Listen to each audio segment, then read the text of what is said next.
Hello friends, it's Danny here, and it's the 20th of the month, so that means it's time for another Oh So inspired collab.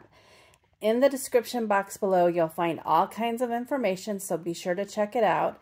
Part of that information is links to who we were inspired by, where you can see the original piece, as well as a playlist.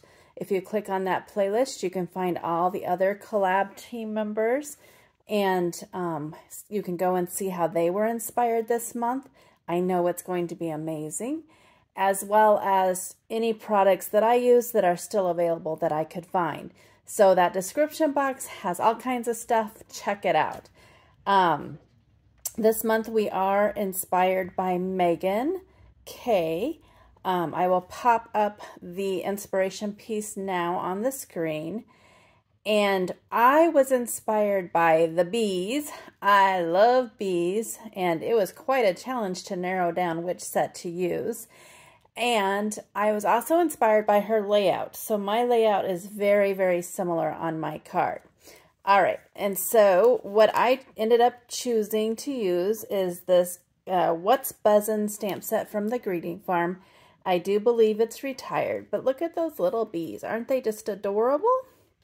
And then I also use the Sweet Bees paper pad from Not Too Shabby. I've had it since April of 2023. I don't think I'd ever used it, or if I did, not very much. When I looked in the shop, it was not available, but I just love it. It's such pretty, pretty colors and patterns. I did bring in some Colors of Spring Not Too Shabby enamel dots. They have glitter in them, and they are just so pretty. I did bring in my Scrappy Boy A2 Stitch Scallop Edge dies. I've said it before, and I'll probably continue to say it. I love Scrappy Boy's basic dies. Well, I love all of his dies, but they have so many layers, so many layering, you know, like different dies for such a reasonable price. And then an old Stamping Up Layering Circles Framelits dies. Not going to show a process video today because I was making it late at night, and the bees don't have much coloring, which I have heard you all say that you love when I color. So I was like, we'll just skip the process this time. Next time.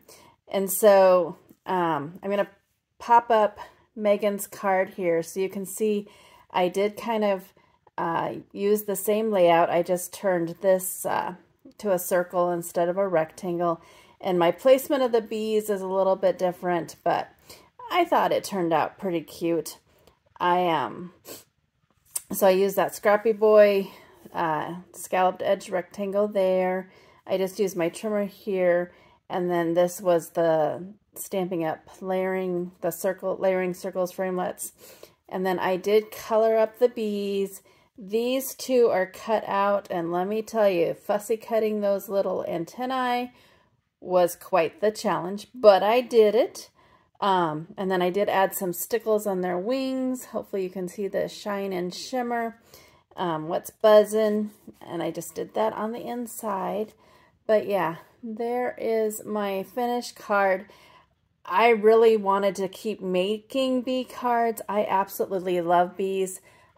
We actually planted a weed, it is like a weed garden, but a wildflower garden, so that the bees would have some food in our yard. And if I was not in the city and had more space, I would love to have a beehive, bee colony, whatever you call them. But I don't think it's practical in the city where we live, so I'm doing everything I can just by having my little wildflower garden, and it makes me so happy. Alrighty, I think that's all I have for you today. There's my sweet bee card. And again, everything is in the description box below. Make sure you check it out. And until my next video, go do something for yourself and go get crafty. Bye.